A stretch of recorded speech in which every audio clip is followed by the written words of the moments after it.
Here's how this works. Water, salt, and pepper, those are freebies. Your pantry, it better have flour, oil, vinegar, mustard, and garlic. Beyond that, you'll only need 5 more ingredients and 25 minutes to put an entree or entire meal on the table. So, shop, set the clock, and let's dish out.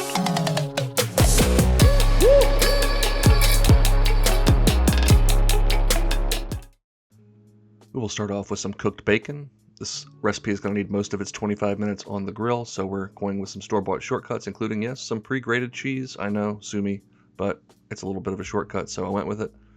Some balsamic glaze. I love these little Knorr pasta sides. Obviously not a sponsor, but they're really tasty and cook up in about 10 minutes. Then I've got about a pound or so of sirloin steak. Let's get to work. First off, I'm going to trim any excess fat off of our steak, and then we're going to score it in 2 different directions. So one way, going about a 1/4 inch into the meat, and then turn it 90 degrees and score it the other way.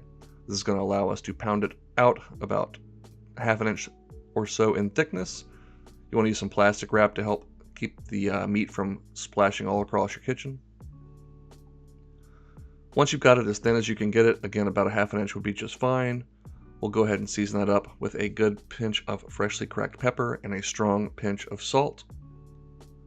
Of course, our bacon and cheese have salt in it as well, but you do want a good pinch here because we're not going to season it too heavily from the outside.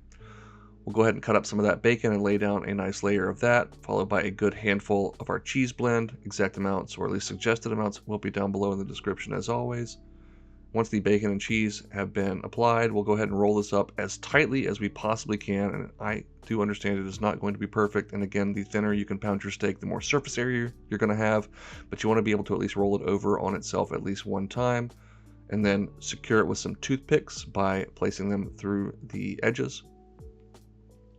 Then just take a nice sharp knife and cut this into pinwheels in between the toothpicks. The ones on the end are not going to be as beautifully shaped, but that's all right. They'll cook up just fine. I've got my grill preheating to 450 degrees. I'm going to season these up with a little more salt and pepper on the outside, as well as a splash of olive oil so they do not stick. We'll go ahead and lay them down on that grill. We're going to give them 7 to 8 minutes on the first side. Get them some nice smoky flavor from my Traeger pellets. Give them a flip and give them 7 to 8 minutes on that second side, or until they are cooked through to your liking and that cheese is just beginning to melt. You don't want it to melt out of there, obviously. These look absolutely beautiful, so I'm going to pull them off.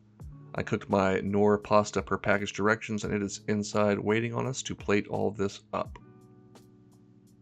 I'm going to lay down a big ladle full of that Parmesan pasta.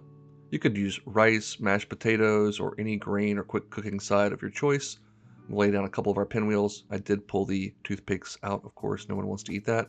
And put down that balsamic drizzle over top for a nice garnish. And it's not just for show, that sweet and tangy note from the balsamic glaze is a perfect finishing complement to this dish.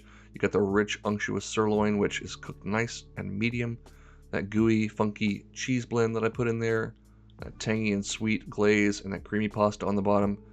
Absolutely delightful bite of food. Hope you'll give it a try. As always, thank you so much for watching, and now it is your turn to go and make something delicious.